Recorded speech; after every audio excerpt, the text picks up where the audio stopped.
General organic chemistry का एक बहुत इंपॉर्टेंट चैप्टर है। इसमें फर्स्ट हम स्टडी करते हैं टाइप्स ऑफ रिएजेंट का मीन्स होता है अटैकिंग स्पीसीज, और ये फॉलोइंग टाइप्स की होती हैं। फर्स्ट होता है इलेक्ट्रोफाइल हमारा इलेक्ट्रॉन लविंग होता है, इलेक्ट्रॉन सीकिंग रिएजेंट होता है, और ये इलेक्ट्रॉन रिच सेंटर पर अटैक करता है क्योंकि इसका इनकम्प्लीट ऑक्टेट होता है। अब इसके कौन कौन से एग्जाम्पल्स हैं। फर्स्ट आता है पॉजिटिव चार्ज, जैसे असिलिनियम आयन RCO पॉजिटिव को बोलते हैं, X positive halonium ion, hydrogen ion proton, nitronium ion, nitrosonium ion, carbocation, benzene diazonium ion and phosphonium ion. तो ये इलेक्ट्रोफाइल की तरह बिहेव करते हैं। सेकेंड होता है न्यूट्रल मॉलिक्यूल, जैसे 13 ग्रुप या थर्ड ग्रुप के जो एलिमेंट्स होते हैं वो उनके पास इनकम्प्लीट ऑक्टेट होता है क्योंकि इनके पास वेकेंट p ऑर्बिटल होता है, जैसे BF3, BCl3, AlCl3। तो ये इलेक्ट्रोफाइल की तरह बिहेव करते हैं। ऐसे एलिमेंट जिनके पास वेकेंट d ऑर्बिटल होता है, जैसे SiCl4, FeCl3, ये भी इलेक्ट्रोफाइल की तरह बिहेव करते हैं। एसिडिक ऑक्साइड भी इलेक्ट्रोफाइल की तरह बिहेव करते हैं, जैसे CO2, SO2, SO3। अब ये क्यों करते हैं? क्योंकि ये पाई बॉन्ड को ब्रेक करके कार्बन पॉजिटिव हो जाता है, तो ये इलेक्ट्रोफाइल की तरह बिहेव कर जाता है। इंटर हैलोजन कंपाउंड जब एल्कीन से या अल्काइन से अटैक करते हैं तो ये ICl बॉन्ड ब्रेक कर देते हैं, नेगेटिव पॉजिटिव हो जाता है, तो इलेक्ट्रोफाइल की तरह बिहेव करते हैं। हैलोजन मॉलिक्यूल जब एल्कीन अल्काइन से अटैक करते हैं तो हैलोजन का सिग्मा बॉन्ड ब्रेक हो जाता है, X पॉजिटिव X माइनस बन जाता है, तो ये भी इलेक्ट्रोफाइल की तरह बिहेव करता है। कार्बीन्स, नाइट्रीन्स, इनका इनकम्प्लीट ऑक्टेट है, इसलिए इलेक्ट्रोफाइल की तरह बिहेव करते हैं। इलेक्ट्रोफाइल इलेक्ट्रॉन पेयर को एक्सेप्ट करते हैं तो इनको हम लुईस एसिड भी बोलते हैं। इलेक्ट्रॉन पेयर एक्सेप्ट करना, इलेक्ट्रॉन एक्सेप्ट करना रिडक्शन कहलाता है, इसलिए ये ऑक्सीडाइजिंग एजेंट भी बोलते हैं। सेकेंड है इसके अंदर न्यूक्लियोफाइल जो होते हैं वो न्यूक्लियस लविंग होते हैं, इलेक्ट्रॉन रिपेलिंग रिएजेंट होते हैं, और ये इलेक्ट्रॉन डेफिशिएंट सेंटर पर अटैक करते हैं। इसके अंदर जो एग्जाम्पल्स आते हैं वो जितने भी नेगेटिव चार्ज स्पीसीज़ हैं वो सब न्यूक्लियोफाइल की तरह बिहेव करती हैं, जैसे हाइड्राइड आयन H-। अब H- कहाँ से बनता है? लिथियम एल्यूमिनियम हाइड्राइड से, सोडियम बोरोहाइड्राइड से, सोडियम हाइड्राइड से, कैल्शियम हाइड्राइड, ये H नेगेटिव आयन बनाते हैं जिनको हाइड्राइड आयन बोलते हैं। Hydroxide ion, amide ion, halide ion, cyanide ion, bisulphide ion and conjugate base of acid भी न्यूक्लियोफाइल की तरह बिहेव करते हैं। अब कॉन्जुगेट बेस क्या होता है? जब हम किसी एसिड से H पे साइन को हटा देते हैं, रिमूव कर देते हैं, तो रिमेनिंग स्पीसीज़ को हम कॉन्जुगेट बेस बोलते हैं। इस पर नेगेटिव चार्ज होता है, इसलिए न्यूक्लियोफाइल की तरह बिहेव करता है। जब भी कार्बन किसी मेटल से अटैच होता है तो कार्बन पे नेगेटिव चार्ज आ जाता है, उसको हम कार्बनाइन बोलते हैं, और वो भी न्यूक्लियोफाइल की तरह बिहेव करता है। जैसे इसमें RMgx में R न्यूक्लियोफाइल की तरह बिहेव करेगा, इसमें भी न्यूक्लियोफाइल की तरह बिहेव करेगा, इसमें भी न्यूक्लियोफाइल की तरह बिहेव करेगा। सेकेंड एग्जाम्पल होता है न्यूट्रल मॉलिक्यूल, ऐसे मॉलिक्यूल जिसके अंदर सेंट्रल एटम के पास कम से कम एक लोन पेयर हो और उसकी कंप्लीट ऑक्टेट हो, तो वो न्यूक्लियोफाइल की तरह बिहेव करते हैं। जैसे अमोनिया पे N पे लोन पेयर है, यहाँ ऑक्सीजन पे है, नाइट्रोजन पर है, ऑक्सीजन पर सल्फर, ऑक्सीजन सल्फर, इनके पास लोन पेयर है, इनका कंप्लीट ऑक्टेट है, तो ये न्यूक्लियोफाइल की तरह बिहेव करते हैं। मेटल भी न्यूक्लियोफाइल की तरह बिहेव करते हैं क्योंकि मेटल के अंदर इलेक्ट्रॉन डोनेट करने की टेंडेंसी होती है। पाई इलेक्ट्रॉन सिस्टम भी न्यूक्लियोफाइल की तरह बिहेव करते हैं, जैसे बेंजीन, जैसे इथीन, जैसे इथाइन, ये भी न्यूक्लियोफाइल की तरह बिहेव करते हैं। इलेक्ट्रॉन पेयर को डोनेट करना, इनको हम लुईस बेस बोलते हैं, तो ये भी न्यूक्लियोफाइल की तरह बिहेव करते हैं। इलेक्ट्रॉन पेयर डोनेट करना, इसको हम बोलते हैं ऑक्सीडेशन, तो ये रिड्यूसिंग एजेंट की तरह बिहेव करते हैं। अब नेक्स्ट है इसके अंदर नोट, ये बहुत इंपॉर्टेंट है कि अगर किसी भी सेंट्रल एटम पे पॉजिटिव चार्ज है तो इसका मीनिंग ये नहीं है कि वो इलेक्ट्रोफाइल की तरह बिहेव करेगा। जैसे cation, sodium ion, magnesium ion, इनका कंप्लीट ऑक्टेट है तो इसलिए इलेक्ट्रोफाइल की तरह बिहेव नहीं करते हैं। टेट्रा अल्काइल अमोनियम आयन, ये भी इलेक्ट्रोफाइल की तरह बिहेव नहीं करता है क्योंकि इसका भी कंप्लीट ऑक्टेट है। ये न्यूक्लियोफाइल की तरह बिहेव भी नहीं करता क्योंकि इसके पास लोन पेयर नहीं होता है। हाइड्रोनियम आयन के पास लोन पेयर भी है, पॉजिटिव चार्ज भी है, फिर भी ये न्यूक्लियोफाइल इलेक्ट्रोफाइल दोनों की तरह बिहेव नहीं करता है। पॉजिटिव चार्ज की वजह से ये न्यूक्लियोफाइल की तरह बिहेव नहीं करता है, और ऑक्सीजन का कंप्लीट ऑक्टेट है, इसलिए ये इलेक्ट्रोफाइल की तरह बिहेव नहीं करता है। नेक्स्ट टॉपिक है हमारा एम्बीफाइल्स क्या होते हैं। कुछ ऐसे ऑर्गेनिक कंपाउंड होते हैं जिसमें कार्बन एटम इलेक्ट्रोनेगेटिव एलिमेंट से मल्टीपल बॉन्ड से जुड़ा होता है, डबल बॉन्ड, ट्रिपल बॉन्ड से जुड़ा होता है, तो वो इलेक्ट्रोफाइल न्यूक्लियोफाइल दोनों की तरह बिहेव करते हैं। जैसे अल्काइल साइनाइड, ऑक्सीडेन, ये इलेक्ट्रोफाइल न्यूक्लियोफाइल दोनों की तरह बिहेव करते हैं। तो ऐसे रिएजेंट जो इलेक्ट्रोफाइल न्यूक्लियोफाइल दोनों की तरह बिहेव करते हैं, ऐसे रिएजेंट को हम एम्बीफाइल्स बोलते हैं। अब इनको जरा एग्जाम्पल समझते हैं। जैसे मेरे पास ये कार्बोनिल कंपाउंड है, इसके अंदर जो लोन पेयर है वो न्यूक्लियोफाइल की तरह बिहेव करता है, और ये पाई बॉन्ड अगर ब्रेक हो जाता है तो कार्बन पॉजिटिव हो जाता है, तो ये इलेक्ट्रोफाइल की तरह बिहेव करता है। इसके अंदर ऑक्सीजन पे लोन पेयर है, तो ये लोन पेयर की वजह से ऑक्सीजन न्यूक्लियोफाइल की तरह बिहेव करता है, और ये अगर कार्बन ये वाला बॉन्ड ब्रेक हो जाता है तो ये कार्बन पॉजिटिव हो जाता है, तो इलेक्ट्रोफाइल की तरह बिहेव करता है। आइसोसाइनाइड में कार्बन के पास लोन पेयर है तो वो न्यूक्लियोफाइल की तरह बिहेव करता है, बट नाइट्रोजन के पास पॉजिटिव है लेकिन कंप्लीट ऑक्टेट है, इसलिए इलेक्ट्रोफाइल की तरह बिहेव नहीं करता। तो आइसोसाइनाइड केवल न्यूक्लियोफाइल की तरह बिहेव करता है, जबकि साइनाइड इलेक्ट्रोफाइल न्यूक्लियोफाइल दोनों की तरह बिहेव करता है। क्योंकि ये पाई बॉन्ड ब्रेक हो जाता है तो ये नेगेटिव है, इसके बाद लोन पेयर है तो ये न्यूक्लियोफाइल की तरह बिहेव करता है, और कार्बन पॉजिटिव हो जाता है तो ये इलेक्ट्रोफाइल की तरह बिहेव करता है।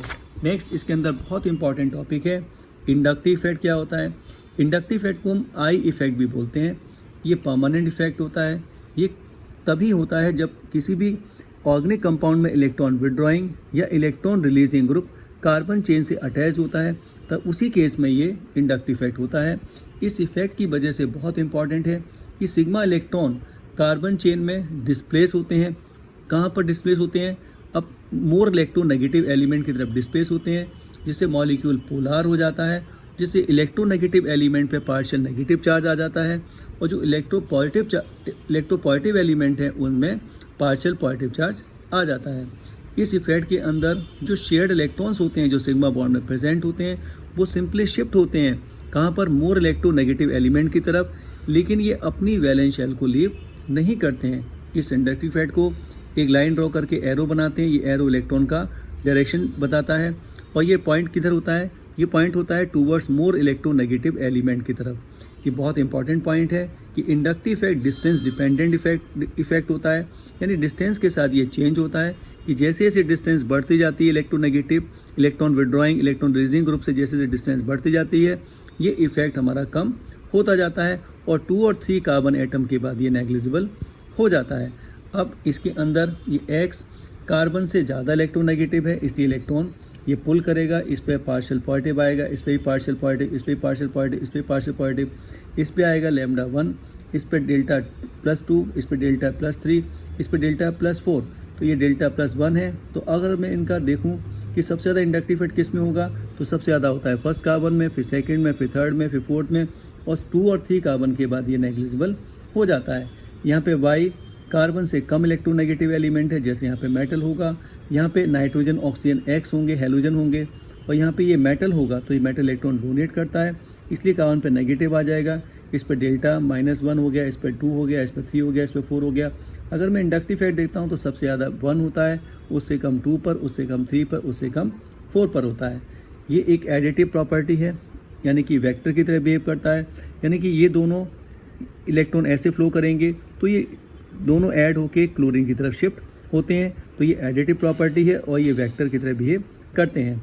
Now types of inductive effect. Inductive effect 2 type के होते हैं, negative inductive effect and positive inductive effect. Negative inductive effect तब होता है जब कार्बन चेन से कोई इलेक्ट्रॉन विड्रॉइंग ग्रुप अटैच होता है, जैसे NF3 positive, NR3 positive, SR2 positive, NH3 positive. तो पॉजिटिव चार्ज जितनी भी स्पीसीज होती हैं वो इलेक्ट्रॉन विड्रॉइंग ग्रुप की तरह बिहेव करती हैं और नेगेटिव इंडक्टिव इफेक्ट शो करती हैं, और इनका इंडक्टिव इफेक्ट सबसे ज़्यादा होता है।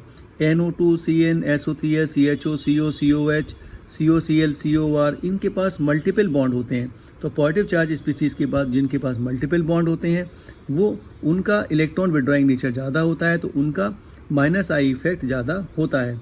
उसके बाद फिर हम इलेक्ट्रोनेगेटिविटी चेक करते हैं कि जो ज़्यादा इलेक्ट्रोनेगेटिव एलिमेंट होता है उसका नेगेटिव इंडक्टिव इफेक्ट ज़्यादा होता है। तो इस तरह से हम इनका एक ब्रीफ अपने माइंड में ऑर्डर रखते हैं। अब कार्बन का अगर S कैरेक्टर चेंज होता है तो उसके अंदर हाइब्रिडाइजेशन चेंज होता है, और हाइब्रिडाइजेशन चेंज होने से उसके अंदर इलेक्ट्रोनेगेटिविटी चेंज होती है, तो इंडक्टिव इफेक्ट भी चेंज होता है। कैसे? कि अगर S कैरेक्टर इंक्रीज होता है कार्बन एटम का तो इलेक्ट्रोनेगेटिविटी इंक्रीज होती है, तो नेगेटिव इंडक्टिव इफेक्ट भी बढ़ता है। अब मेरे पास 3 कार्बन है, एक sp हाइब्रिडाइज है, एक sp2 हाइब्रिडाइज है, एक sp3 हाइब्रिडाइज है। इसमें S कैरेक्टर सबसे ज़्यादा है इसलिए इसका इंडक्टिव इफेक्ट सबसे ज़्यादा होगा।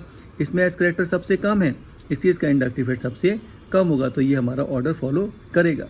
नाइट्रोजन ये sp हाइब्रिडाइज है, ये sp2 हाइब्रिडाइज है, sp3 हाइब्रिडाइज है।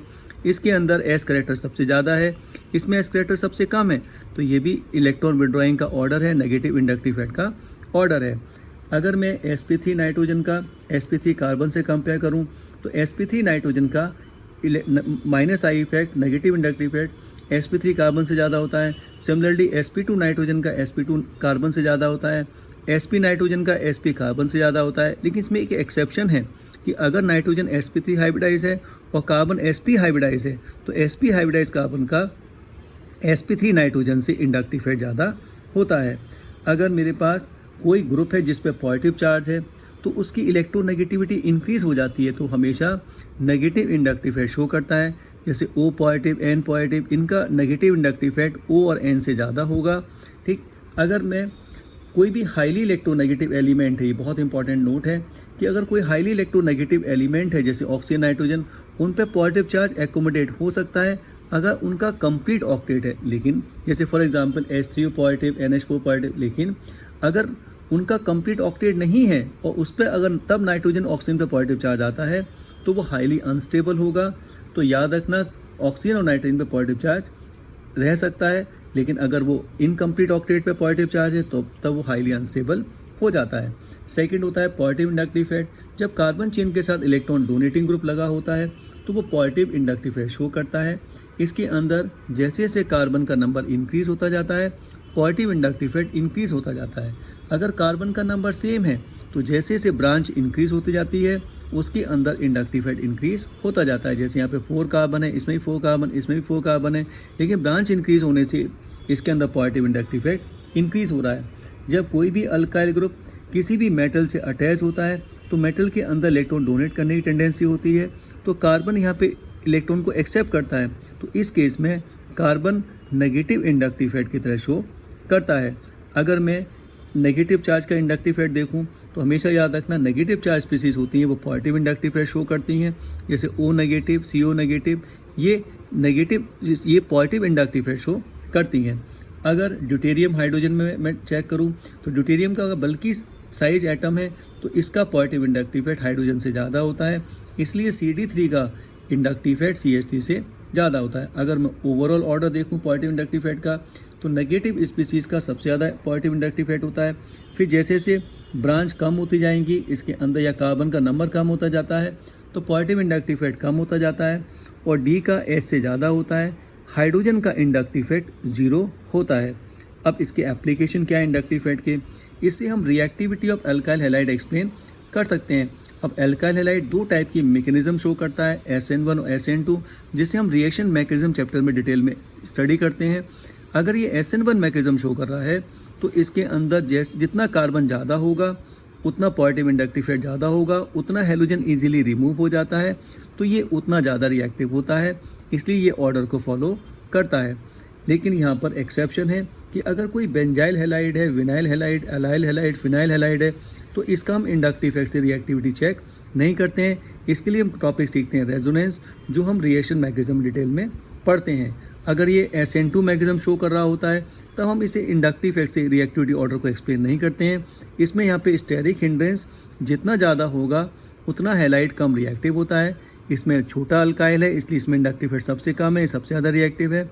इसमें बड़ा अल्काइल है, इसके अंदर इंडक्टिव इफेक्ट ज़्यादा है, इसके अंदर स्टेरिक हिंड्रेंस ज़्यादा है, इसलिए इसका इंडक्टिव इफेक्ट सबसे कम है। तो SN2 के लिए हम स्टेरिक हिंड्रेंस चेक करते हैं, इंडक्टिव इफेक्ट से आंसर नहीं देखते हैं। सेकेंड इसका एप्लीकेशन है कि हम stability of carbocation, कार्बेनाइन and free radical को भी एक्सप्लेन कर सकते हैं।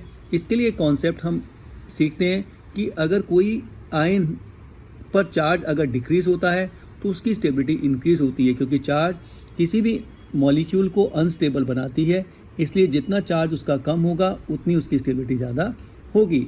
अब इसको हम अप्लाई करते हैं कार्बोकैटायन, कार्बेनाइन एंड फ्री रेडिकल की स्टेबिलिटी को चेक करने के लिए। जैसे कार्बोकैटायन की जो स्टेबिलिटी होती है या फ्री रेडिकल की स्टेबिलिटी होती है, ये दोनों इलेक्ट्रॉन डेफिशिएंट है, इसलिए पॉजिटिव इंडक्टिव इफेक्ट की ये स्टेबिलिटी डायरेक्टली होगी और नेगेटिव इंडक्टिव इफेक्ट के इन्वर्सली होगी। लेकिन कार्बेनाइन पे नेगेटिव चार्ज होता है तो इसलिए नेगेटिव इंडक्टिव इफेक्ट के डायरेक्टली होगा इसका स्टेबिलिटी और पॉजिटिव इंडक्टिव इफेक्ट के इन्वर्सली होगा। अब इस पर कुछ बेस क्वेश्चन करते हैं। जैसे मेरे पास ये है और ये है, अब इसके अंदर इसमें पॉजिटिव इंडक्टिव इफेक्ट ज़्यादा है, इसमें कम है, तो ये इससे ज़्यादा स्टेबल है।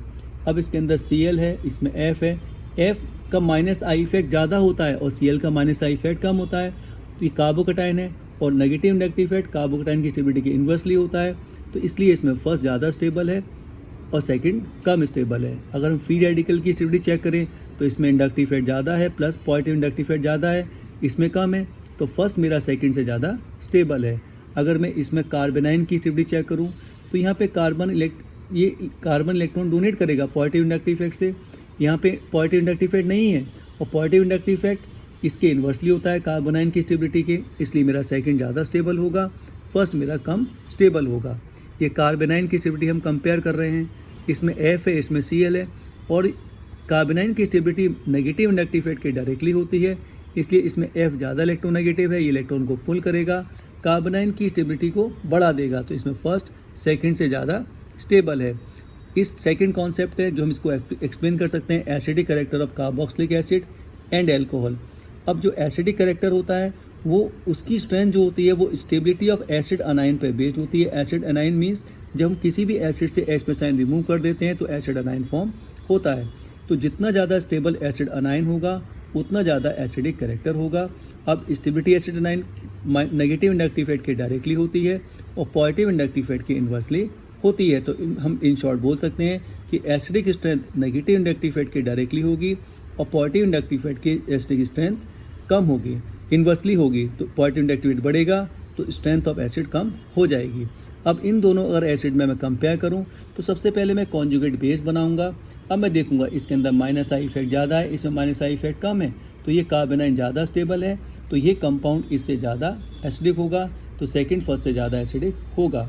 Basic character of amine positive inductive effect के डायरेक्टली होता है, नेगेटिव इंडक्टिव इफेक्ट के इन्वर्सली होता है, क्योंकि जितना ज़्यादा इलेक्ट्रॉन डेंसिटी बढ़ती है उतना बेसिक कैरेक्टर बढ़ता है। अगर इन दोनों में कंपेयर करूं तो CH3 में पॉजिटिव इंडक्टिव इफेक्ट है, NH3 में नहीं है, तो इसका बेसिक कैरेक्टर अमोनिया से ज़्यादा होगा। अगर मैं इन दोनों में कंपेयर करूं तो F यहाँ पे ज़्यादा इलेक्ट्रोनेगेटिव है, तो इसका माइनस आई इससे ज़्यादा होगा, तो इलेक्ट्रॉन को पुल करेगा, इलेक्ट्रॉन की डेंसिटी कम होगी, इसलिए ये ज़्यादा बेसिक होगा, ये कम बेसिक होगा। हम इंडक्टिव इफेक्ट से डाइपोल मोमेंट भी एक्सप्लेन कर सकते हैं। डाइपोल मोमेंट जो होता है वो बेसिकली चार्ज के डायरेक्टली होता है, लेकिन यहाँ F फ्लोरीन एक्सेप्शन शो करता है, तो यहाँ पे CL ज़्यादा इलेक्ट्रोनेगेटिव है, Br कम इलेक्ट्रोनेगेटिव है, I कम इलेक्ट्रोनेगेटिव है, तो इंडक्टिव इफेक्ट यहाँ पे कम होता जा रहा है माइनस आई इफेक्ट, इसलिए चार्ज भी कम होता जाएगा और इसका डाइपोल मोमेंट भी कम होता जाएगा। यहाँ पे F का साइज बहुत छोटा होता है, इसलिए ये एक्सेप्शन शो करता है। अब यहाँ पे I सेम है, लेकिन कार्बन का नंबर इंक्रीज होता जा रहा है, तो पॉजिटिव इंडक्टिव इफेक्ट बढ़ेगा, जिससे कार्बन पे चार्ज बढ़ेगा तो डाइपोल मोमेंट बढ़ जाता है।